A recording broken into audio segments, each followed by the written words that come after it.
Hello everyone, आप सभी को करण एकेडमी में स्वागत है। बच्चों, आज हम लोग देखेंगे एनसीईआरटी अध्याय 11 विद्युत, इसको इंग्लिश में बोलते हैं इलेक्ट्रिसिटी। यह चैप्टर को हम लोग लाइन बाय लाइन, पूरे वर्ड बाय वर्ड को समझेंगे। अगर आप बोर्ड में 95 नंबर लाना चाहते हैं साइंस में, या 95 से एबव, तो पूरे एनसीईआरटी को रट्टा मारना पड़ेगा। एक ही आपके पास रास्ता है, एनसीईआरटी एनसीईआरटी एनसीईआरटी। और एनसीईआरटी के वर्ड्स बाय वर्ड्स तो यहाँ पढ़ेंगे ही, साथ में आप नोट भी बनाते जा सकते हैं, जिसमें कॉपी और आप एक पेन लेके बैठ जाइए इस वीडियो के साथ। और आपको पूरे चैप्टर को एकदम बढ़िया तरीके से हम आपको बना के तैयार करके नोट, सोच लीजिए आप बनाओगे, हम आपको बनवाएंगे। और यहाँ पर हम लाइन बाय लाइन समझाएंगे भी। साथ में जहाँ नोट्स की रिक्वायरमेंट होगी, एनसीईआरटी के अलावा जो लाइन लाइन हम लोग यहाँ समझेंगे वो भी हम लोग करते जाएंगे। जैसे अगर हमको प्रूव करने की जरूरत पड़ेगी तो हम लोग आगे आपको बताएंगे भी साथ में। चलिए शुरुआत करते हैं चैप्टर को। विद्युत नाम है चैप्टर, तो चलिए हम समझते हैं लाइन बाय लाइन क्या कह रहा है। यहाँ पे देखो, बोला कि विद्युत, जब भी विद्युत समझ में आएगा तो आपको विद्युत धारा कहा जा सकता है। यानी आपका मन में ये आ जाना चाहिए कि हम इलेक्ट्रिसिटी के बारे में बात कर रहा है। ओके। आधुनिक समाज में एक महत्वपूर्ण स्थान है, महत्वपूर्ण स्थान दिया गया है। इसका मतलब जरूरी है कि ये चीज ना हमारे लिए बहुत इसेंशियल है, तभी एक महत्वपूर्ण स्थान दिया गया। ऐसा इसीलिए कह रहा, अवश्य आप जानते होंगे, हम बिजली के बिना कुछ नहीं कर सकते। वो भी आजकल के ज़माने में। अगर हमारा देखेंगे कि घर के अंदर में हर किसी के पास एक मोबाइल है, और मोबाइल को आपको चार्ज करने के लिए यानी आपको इलेक्ट्रिसिटी के रिक्वायरमेंट होंगे, कंप्यूटर चलाने के इलेक्ट्रिसिटी के रिक्वायरमेंट होंगे, घर में बिजली तो आपको चलेंगे बल्ब। इसके अलावा घर के कोई भी इंस्ट्रूमेंट देख रहे हैं आजकल मैक्सिमम आपका जो इंस्ट्रूमेंट है वो इलेक्ट्रिसिटी से चलने वाला है। और जैसे आप कहीं आपका घरों में तो हमारा यूज़ होता ही है, विद्यालयों में भी यूज़ हो रहे हैं। जैसे हम कंप्यूटर यूज़ कर रहे हैं, बोर्ड यूज़ कर रहे हैं, स्मार्ट बोर्ड यूज़ कर रहे हैं, तो इलेक्ट्रिसिटी चाहिए। और भी इंस्ट्रूमेंट बहुत सारे यूज़ कर सकते हैं विद्यालयों में, तो वहाँ पर भी हमारा यूज़ हो रहे हैं। अस्पतालों में भी यूज़ हो रहे हैं, उद्योगों में भी। उद्योग तो इसके बिना हो ही नहीं सकता। उद्योग मतलब यहाँ पर आप सोचो कोई फैक्ट्रियाँ है ना, कोई भी हमारे फैक्ट्रियाँ बिना इलेक्ट्रिसिटी को चल ही नहीं सकते हैं। तो ये इसीलिए इम्पोर्टेंट है। और इसके बिना विद्यालय जाए बिना हम लोग नहीं रह सकते हैं, है ना। समाज हमारा अशिक्षित रह जाएगा। घरों में चाहिए तब हम जलेंगे, बिजली जलेगा तब जाकर होगा। अस्पतालों में हमको जाना जरूरी है। उद्योग के बिना हमारा विकास नहीं हो सकता है। इसीलिए कह रहा है कि विद्युत आधुनिक समाज में एक महत्वपूर्ण स्थान इनका है। आगे देखते हैं। बोला तथा ऐसे ही अन्य संस्थानों विविध उपयोगों के लिए नियंत्रित कर सकने योग्य सुविधाजनक ऊर्जा का रूप है। भाई यहाँ पे एक क्वेश्चन बन सकता है, विद्युत आपका क्या है, एक ऊर्जा का रूप है। तो बोलोगे आप यहाँ पे क्या कह सकते हो कि विद्युत, एक पॉइंट में लिख लेना, विद्युत ऊर्जा का रूप है ना। विद्युत ऊर्जा का रूप है, आप साथ में लिखते जाओ, है ना। ये एक नोट्स बन गया, आपको सोच लीजिए। विद्युत एक ऊर्जा का रूप है ना। ये नियंत्रित कर सकने योग्य, मतलब है कि ऐसा ऊर्जा जिसको हम नियंत्रित कर सकें, जिसको हम कंट्रोल किया जा सकता है कि हमको अभी भाई 5 यूनिट ही चाहिए, 10 वाट चाहिए, या 20 वोल्ट चाहिए, तो हम इलेक्ट्रॉनिक कंपोनेंट के माध्यम से इन ऊर्जा को कंट्रोल किया जा सकता है कि हमको कम ज़्यादा किया जा सकता है। जितना मुझे ज़रूरत है उसी हिसाब से हम ऊर्जा को कंट्रोल किया जा सकता है। इसीलिए कह रहा है कि एक नियंत्रित ऊर्जा का रूप है विद्युत। इसके अलावा जैसे अगर मान लीजिए सूर्य की ऊर्जा, हम उसको कंट्रोल नहीं कर सकते क्योंकि सूर्य एक बड़े, है ना, है। और उसका ऊर्जा को कंट्रोल करने के लिए हमको अलग अलग बड़े बड़े इंस्ट्रूमेंट के रिक्वायरमेंट हो, आसानी से नहीं किया जा सकता। इसीलिए हम कह सकते हैं विद्युत ऊर्जा का रूप है, लेकिन नियंत्रित रूप है, जिसको हम कंट्रोल किया जा सकते हैं, नियंत्रित किया जा सका। ओके। जिससे विद्युत बनती है, यानी वो क्या है, हम इस अध्याय में पढ़ेंगे, स्टडी करेंगे, अध्ययन करेंगे कि वो क्या है जिससे विद्युत बनती है। मेरे भाई, क्या बनती है, विद्युत बनती है, उसको हम लोग यहाँ पे समझेंगे क्या है जो हमें विद्युत बनती है। तो यहाँ पे पहला क्वेश्चन हमको मिल जाएगा। बोला किसी विद्युत परिपथ में यह कैसे प्रवाहित होती है। क्वेश्चन नंबर 2 हमारा हो गया कि इस अध्याय में हमको इसका उत्तर मिलेगा कि विद्युत धारा एक जगह से दूसरे जगह कैसे प्रवाहित होती है, चलती है, जाती है। वो कौन से कारक है जो किसी विद्युत परिपथ में विद्युत धारा को नियंत्रित अथवा नियमित करते हैं।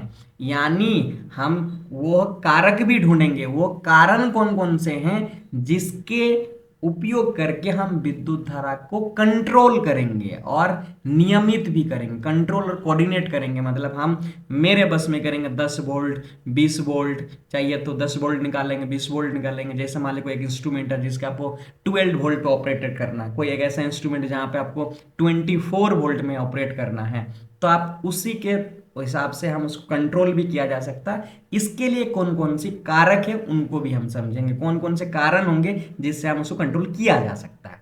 साथ में ये भी पढ़ेंगे कि विद्युत धारा का उष्मीय प्रभाव, इस उष्मीय प्रभाव को भी समझेंगे, इसका क्या प्रभाव है विद्युत धारा का, है ना। और इसका अनुप्रयोगों को मतलब है इसका उपयोग भी पढ़ेंगे, कहाँ कहाँ इसका यूज किया जाता है फ्रीक्वेंटली, मतलब लगभग लगभग हमेशा यूज किया जाता है। ऐसे तो बहुत जगह यूज किया जाता है लेकिन यहाँ पे हम लोग देखेंगे कुछ महत्वपूर्ण उपयोग इनके विद्युत के।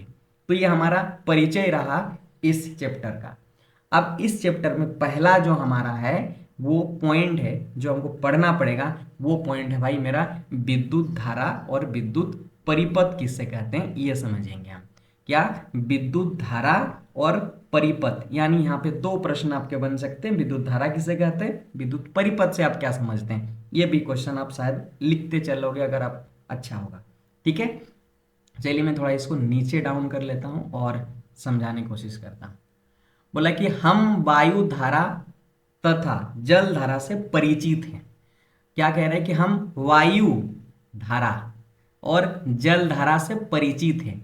ये कहना चाहते हैं कि वायु अगर बहती है तो एक धारा बनती है, उसी धारा को वायु धारा कहा जाता है। उसी प्रकार कह रहा है कि अगर जल नदियों में बहती है या कहीं पर भी बहती है तो एक धारा बनाती है, और उस जिधर धारा बनाती है उधर ही ये चलती जाती है, चलती जाती है। तो उस धारा को हम लोग जल धारा कहते हैं। तो यहाँ पे जल बह रही है तो जल धारा कहा जा रहा, वायु बह रही है तो वायु धारा कहा जा रहा। उसी प्रकार कह रहा कि हम जानते हैं कि बहते हुए जल से नदियों में जल के धारा बनती है। इसी प्रकार कह रहा है कि यदि किसी विद्युत आवेश, विद्युत आवेश ध्यान में रखना है, विद्युत आवेश, यहाँ पे जल जल और वायु हो रहा था, यहाँ पर क्या हो रहा, यदि विद्युत आवेश किसी चालक से प्रभावित होता है।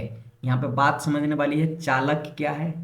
चालक वह पदार्थ होते हैं जो से होकर या तो विद्युत या उष्मा प्रवाहित होती है, उसे ही चालक कहा जाता है। हम उदाहरण के तौर पर इसको ऐसे समझते हैं कि कोई भी धातु हम पढ़ चुके हैं कि जिससे होकर क्या जाता है, कोई भी धातु हो उससे होकर उष्मा और विद्युत का प्रवाहित होती है। तो हम यहाँ पे धातु ले सकते हैं, और धातु का मतलब क्या लेंगे, सोना तो नहीं ले सकते हैं, सोना का ना बहुत महंगा है। तो हम धातु के तार लेंगे, जैसे आप समझते हो घर पे तार बोलते हैं हम लोग ऐसे, है ना, या तो वायर कहते हैं इंग्लिश में। तो आप ऐसा कहो कि धातु से बने हुए पदार्थ के तार, इसको हम चालक कहा जा सकता है। तो आप चालक ऐसे उदाहरण बोलना, चालक किससे कहते हैं, तो आप आराम से कह सकते हो चालक वह पदार्थ है ना। क्या बोलोगे, चालक, साथ में नोट लिखते जाना, मैं नोट बनाते जा रहा हूं। चालक वह पदार्थ है ना, वह पदार्थ है जो या जिससे, वो पदार्थ है जिससे होकर होकर विद्युत तथा उष्मा, है ना, उष्मा यानी हीट का प्रवाहित होती है, प्रवाहित होती है, उससे चालक कहा जाता है। ठीक है, उससे चालक कहा जाता है। ये भी आप साथ में नोट करते जाइए, बहुत अच्छा नोट, और लाइन बाय लाइन आपको समझाते जा रहे हैं।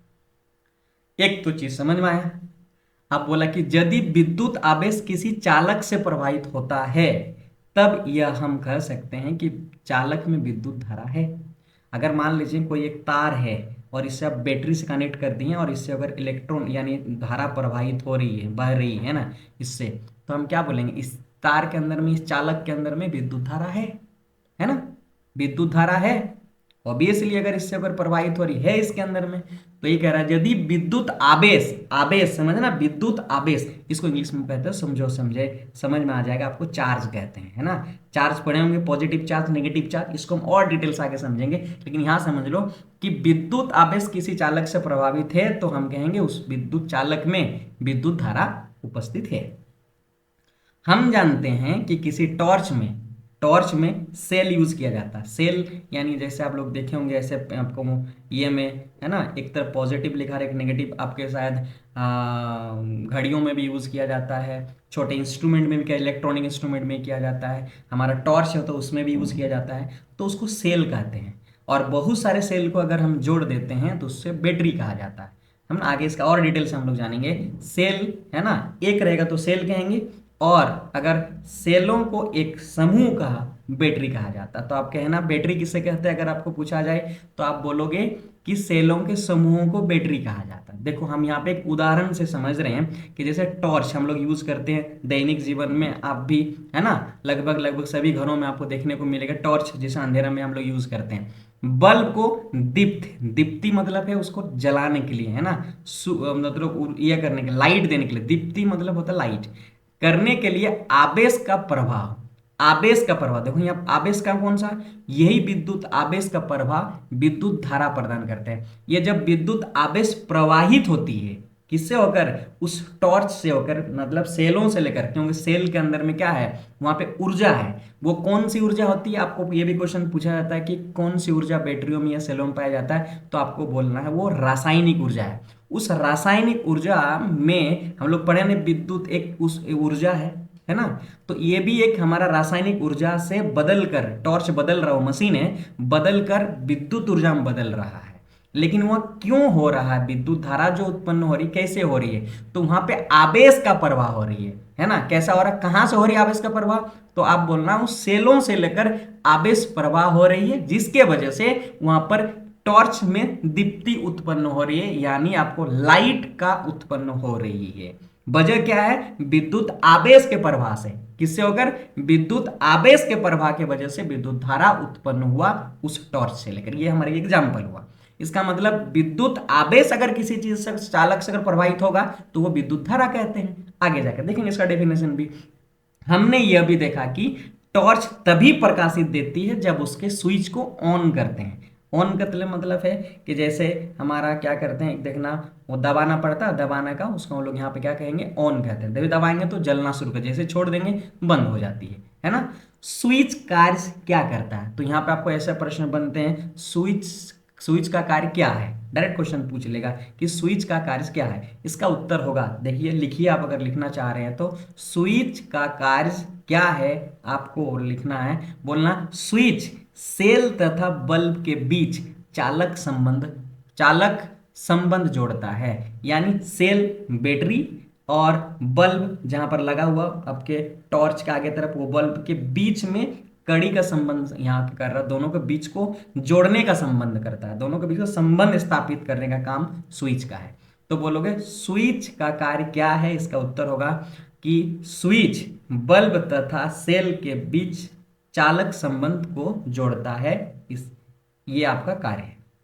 आगे देखिए, बोला किसी विद्युत धारा के सतत, सतत मतलब कंटिन्यू, समझ रहे हो, हिंदी वर्ड लिखा हुआ सतत, कंटिन्यू तथा बंद, एकदम क्लोज्ड, पूरा बंद रहेगी, पथ को विद्युत परिपथ कहते हैं।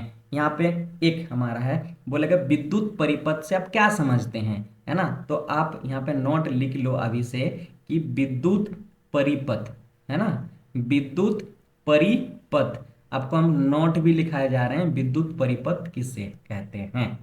तो आप बोलना किसी विद्युत धारा के, है ना, याद रखना क्या बोलोगे, किसी विद्युत, है ना, विद्युत धारा, ठीक है, धारा के सतत, सतत मतलब कंटिन्यू, विद्युत धारा यदि कंटिन्यू किसी पथ से तथा बंद पथ, बंद पथ को विद्युत परिपथ कहते हैं। ठीक है, विद्युत परिपथ कहते हैं, कहते हैं। ठीक है, ये थोड़ा सा आप लोग चलते जाएंगे। तो बोले विद्युत परिपथ क्या है, तो आप लोग का आंसर होगा किसी विद्युत धारा के सतत तथा बंद परिपथ को विद्युत परिपथ कहते हैं। इसको आप ऐसे समझो कैसे होता है ना, कि ऐसे जैसे मान लो हम एक बल्ब लगाए हैं ना, बल्ब को ऐसे एक्चुअली किया जाता है। तो एक बल्ब है और ये बल्ब को हम एक क्या कर दिए हैं, एक स्विच लगा दिए हैं। इसको स्विच आगे हम पढ़ेंगे पूरे डिटेल से, है ना। क्या, चलो एक बैटरी लगा देते हैं, बैटरी लगाएं, ये एक सेल हुआ और बहुत सारा सेल को जोड़ देंगे तो हमारा क्या हो जाएगा, बैटरी हो जाएगा। ठीक है, तो ये कनेक्ट कर दिए और कनेक्ट करने के बाद ये कुंजी लगाएं, जिसको हम बोलते हैं यहाँ पे ऑन कंडीशन स्विच बोल रहे हैं ना वो, और लगा के क्या किए हैं, लगाने के बाद हम लोग इसको बैटरी से करते स्विच को ऑन कर देंगे तो क्या हो जाएगा, ये बल्ब जलने लगेगा। तो इसको हम एक विद्युत परिपथ कहते हैं। साथ में आपको ये फिगर भी बना लेना इसके नीचे में, है ना। तो ये बता देखो क्या बोला, विद्युत परिपथ, ये एक परिपथ है। बोला किसी विद्युत धारा, हाँ देखो इस यहाँ से लेकर इस सोर्स जो लगाया गया यहाँ से विद्युत धारा प्रवाहित होगी, और विद्युत आवेश के प्रवाह विद्युत धारा कहते हैं। हम आगे लिखेंगे कि सतत, कंटिन्यू तथा बंद, पूरे बंद है, देखो कहीं खुला हुआ नहीं है, बंद को विद्युत परिपथ कहते हैं। आशा करते हैं आप बहुत अच्छे तरीके से समझ में आ गया। यदि मान लीजिए यहाँ कहीं टूट गया है तो इससे अगर विद्युत धारा सतत प्रभावित नहीं, कंटिन्यू प्रभावित नहीं होगी, इसीलिए क्या होगा, इसको हम लोग खुला पथ कहते हैं। ऐसे में विद्युत धारा प्रवाहित नहीं होगी। तो आगे कहता है आपके बुक, अब यदि परिपथ कहीं से टूट जाए, यानी टॉर्च के स्विच को ऑफ कर दें, मतलब टूटा दिए, उसके पथ को टूटा दिए, तो विद्युत धारा का प्रवाह समाप्त हो जाता है, तो बल्ब दीप्त नहीं करता, मतलब बल्ब और नहीं जलता है। समझ गए, आशा करते हैं ऐसा। ठीक है, आगे जाके हम लोग पढ़ेंगे कि हम विद्युत धारा को कैसे व्यक्त करें, मतलब विद्युत धारा को हम कैसे क्या करेंगे, कि मतलब परिभाषित कैसे करेंगे, विद्युत धारा किससे कहते हैं। चलिए आप समझते, बहुत ध्यान से सुनिएगा, यहां से एक मस्ट इंपॉर्टेंट है। विद्युत धारा को एकांक मतलब इकाई, विद्युत धारा को इकाई समय में किसी विशेष क्षेत्र से, किसी विशेष क्षेत्र मतलब जहां से निकल रहा है, जैसे हम बैटरी लगाए टॉर्च के अंदर तो वो एक विशेष क्षेत्र से अगर, और उस लेकर जाके जहां तक बल्ब तक क्षेत्र को प्रवाहित आवेश के, आवेश देख लो, आवेश, आवेश मतलब विद्युत आवेश के परिमाण द्वारा व्यक्त किया जा सकता है। इसको अगर आप दूसरे भाषा में, आसान होगा दूसरे भाषा में कहें तो दूसरे शब्द में कह सकते हैं विद्युत आवेश के प्रवाह की दर को विद्युत धारा कहते हैं। बहुत इंपॉर्टेंट, क्या लिखोगे, बोलोगे विद्युत धारा किससे कहते हैं, है ना, विद्युत धारा। ओके, सो आप यहां पे कह सकते हो विद्युत धारा किससे कहते हैं, इसको आई से सूचित करते हैं। हम नोट लिखा रहे हैं, आप देखो, तो बोलोगे विद्युत, ठीक है, विद्युत आवेश, आवेश के प्रवाह, प्रवाह मतलब जा रहा है, प्रवाह की दर, की दर को विद्युत धारा कहते हैं। ठीक है, विद्युत धारा कहते हैं। ठीक है, इसको साथ में और लिखना, इससे आई द्वारा सूचित किया जाता है। ठीक है, सूचित किया जाता है। ठीक है, ये समझ में आ गया है। इसको हम पहले ही लिखा दे रहे हैं, आगे हम पढ़ के भी सुनाऊंगा, है ना। इसका, है ना, इसका एसआई इकाई साथ में लिख लेना, नोट लिख रहे हो इसलिए, एसआई यूनिट बोला जाता है, वो एम्पियर होता है, एम्पियर को ए से सूचित किया जाता है, ध्यान में रखना है। चलिए, इतना लिखना विद्युत धारा के बारे में।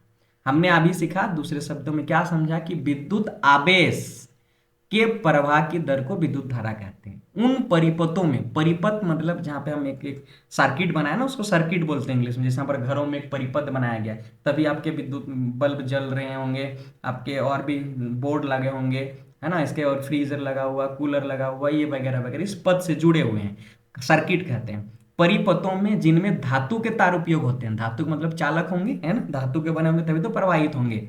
आवेशों की प्रवाह की रचना इलेक्ट्रॉन करते हैं।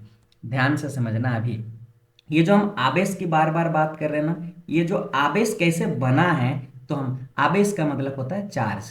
क्या होता है? चार्ज इंग्लिश में कहा जाता है।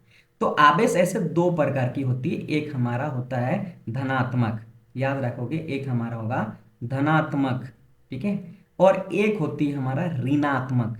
क्या बोलोगे? ऋणात, है ना, ऋणात्मक, ऋणात्मक आवेश कहलाता है, ठीक है। और आवेश को आप क्यू से सूचित करते हैं, क्यू सर लिखा जाता है, ठीक है। तो ये हमारे एक धनावेशित होगा जिसको हम लोग क्यू पॉजिटिव और नेगेटिव क्यू लिखा जा सकता है, समझ गए होंगे। तो ये जो आवेश बना है ना, कैसे बना है, तो बोला इलेक्ट्रॉनों, है ना, किससे बना है? इलेक्ट्रॉन से बना है। यानी जो इलेक्ट्रॉन्स है ना, वही हमारा आवेश है। क्या है? जो इलेक्ट्रॉन है वही आवेश है, इलेक्ट्रॉनों से मिलकर बना हुआ है आवेश। तो आवेश जो बना हमारा, ये इलेक्ट्रॉन को ही आवेश कहा जाता है, चार्ज कहा जाता है, ठीक है। तथापि अगर हम देखें, जिस समय विद्युत परिघटना का सर्वप्रथम परीक्षण किया गया था, इलेक्ट्रॉनों के बारे में जानकारी नहीं थी।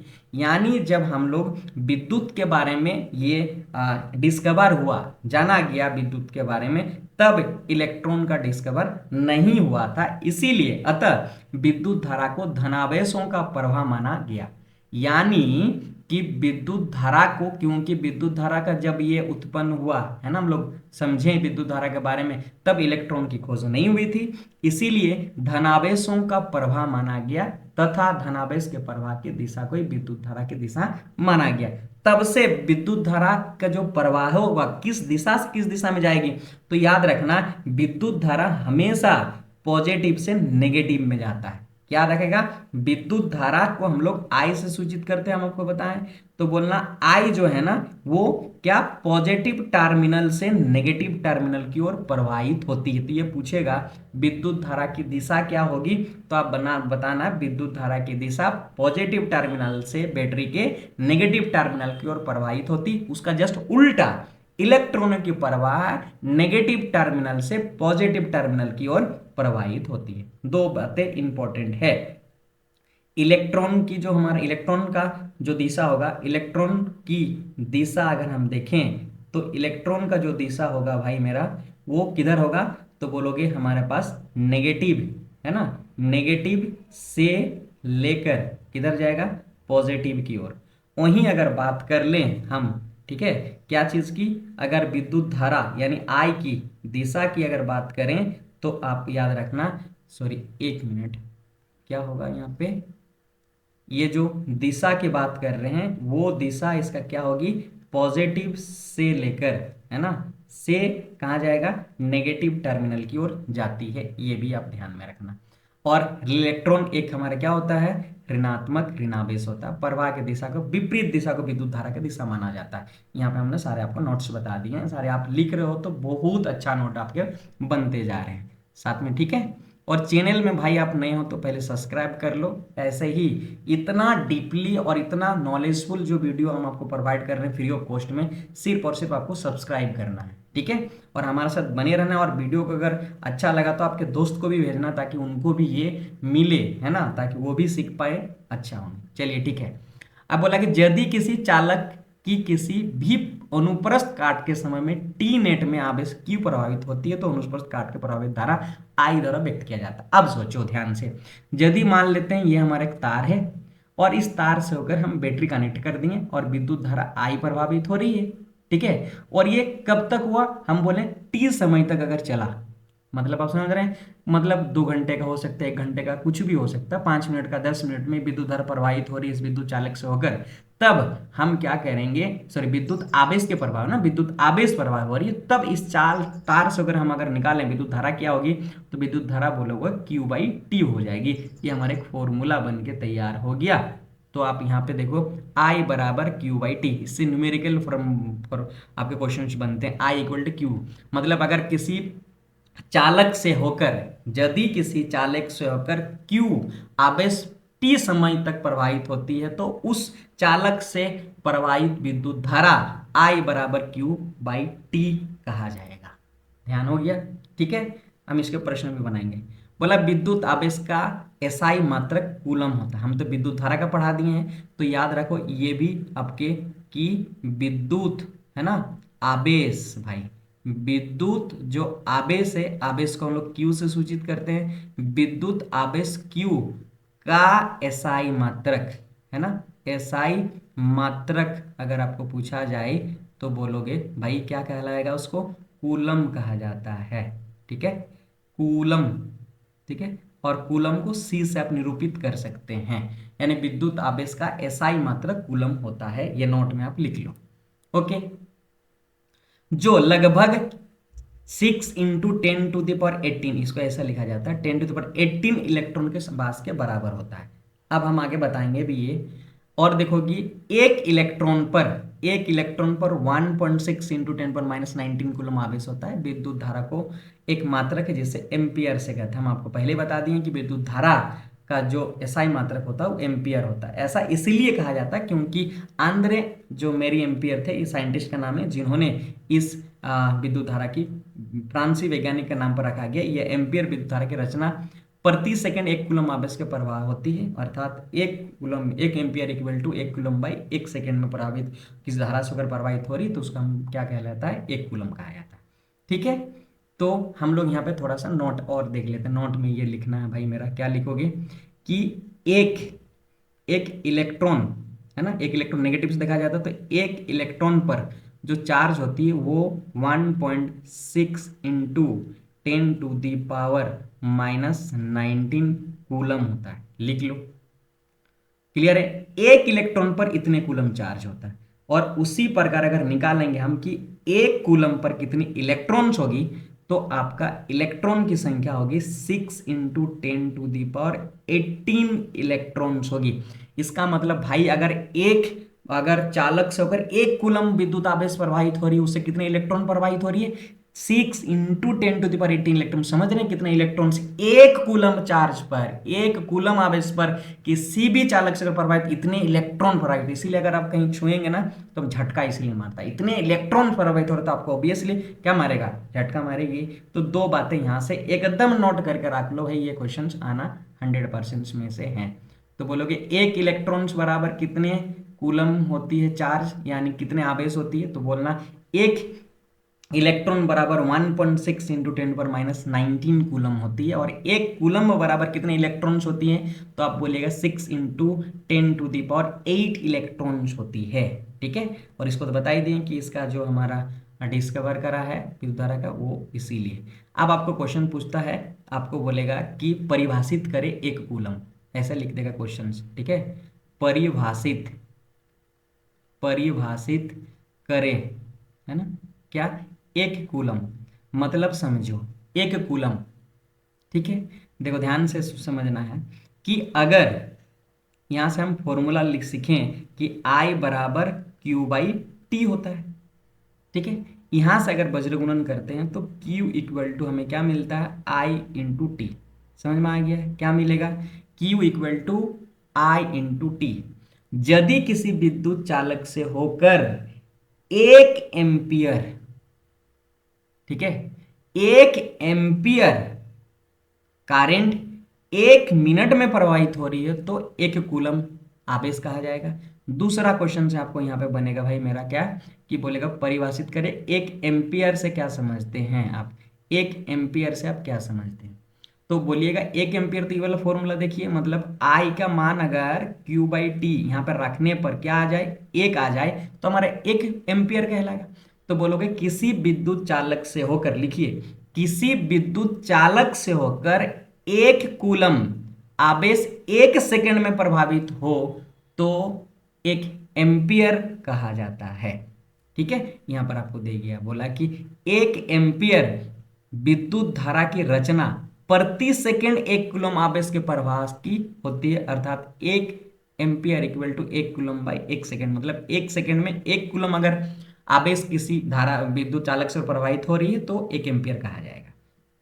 इसको छोटे ये से मेजर भी किया जाता है। जैसे हम लोग पढ़ें कि 1 मिली एम्पियर का मान कितना होगा, तो मिली का मतलब होता है 10⁻³ एम्पियर के बराबर होंगे। और 1 माइक्रो है ना एम्पियर, तो याद रखना वह क्या होगा, 10⁻⁶ एम्पियर के बराबर। ये दो वैल्यू भी याद आप रखते चलोगे साथ में। बहुत डीपली बताया जा रहा है, यहाँ से एक भी क्वेश्चन आपको छूटेगा नहीं। हम आपको पूरा एकदम आपको निश्चित कर रहे हैं। आप ये वीडियो देख के बाद आराम से निश्चित रहिए, क्वेश्चन बनाइए आराम से, कभी दिक्कत नहीं होगी। चलिए, ये जो विद्युत धारा है किसी परिपथ से अगर प्रवाहित हो रही है तो हमको मापना का भी जरूरत है कि कितना विद्युत धारा प्रवाहित हो रही है किसी इस परिपथ से होकर। समझने की जरूरत है कि कितना प्रवाहित हो रही है। तो इन चीजों को समझने के लिए हम लोग, जैसे अगर आपका गाड़ी चला रहे हैं, मोटर बाइक चलाते हैं, तो देखिए ऊपर में एक मीटर लगा रहता है। उस मीटर में आप पता करते हो कितना स्पीड से मेरा गाड़ी चल रही है और कितना दूरियां तय की मेरा गाड़ी, ये आप देखते हो। उसी प्रकार अगर आपको कोई सर्किट से होकर, परिपथ से होकर कितना विद्युत धारा प्रवाहित हो रही है, तो इसके लिए एक इंस्ट्रूमेंट की रिक्वायरमेंट होगी, एक हमारा यंत्र की रिक्वायरमेंट होगी। उस यंत्र का नाम होगा यहाँ पे एमीटर। तो यहाँ पे एम्पियर नहीं, एमीटर है। तो बोलोगे एमीटर किससे कहते हैं और इसका विद्युत परिपथ में कैसा जुड़ा होता है, ये क्वेश्चन पूछता, वेरी इंपॉर्टेंट है ना। अब देखिए समझिए, तो बोला जाता है कि किसी भी विद्युत परिपथ में एमीटर श्रेणी क्रम में जोड़ा जाता है, यानी सीरीज कनेक्शन में जोड़ता है। हम पढ़ेंगे आगे कनेक्शन करने के दो तरीके हैं इलेक्ट्रॉनिक कंपोनेंट का, एक तो हमारा श्रेणी क्रम, एक पार्श्व क्रम। हम आगे जाके पढ़ेंगे जिसको सीरीज और पैरेलल कनेक्शन कहा जाता है। तो ये जो एमीटर आप लगाओगे आपके घर के अंदर, मान लीजिए एमीटर लगाते हो, तो उसको कैसे कनेक्शन का है, बोलोगे सीरीज कनेक्शन में, यानी श्रेणी क्रम में जोड़ा जाता है। एमीटर किससे समझते हैं आप, एमीटर क्या है, तो बोलोगे एमीटर एक यंत्र है जो विद्युत परिपथ में विद्युत धारा को मापा जाता है। आप ऐसे लिखो, हम लिख दे रहे हैं। ओके, क्या बोलना है हमारा, एमीटर। ठीक है, एमीटर किससे कहते हैं, तो बोलोगे यह एक यंत्र है, यह एक यंत्र है, यंत्र है जो विद्युत परिपथ में, विद्युत परिपथ में श्रेणी क्रम में संयोजित कर विद्युत धारा को मापा जाता है। ठीक है, मापा जाता है। ये हो गया। आज इतना ही करेंगे। अगला हम लोग इसके एक न्यूमेरिकल भी है ना 11.1, और साथ में कुछ प्रश्न हैं उसको भी साथ में करेंगे। उसके बाद विद्युत विभव और विभवांतर को देखेंगे। तो आप अगर हमारे चैनल में नए हैं तो जरूर सब्सक्राइब करें ऐसे ही वीडियो प्राप्त करने के लिए। धन्यवाद।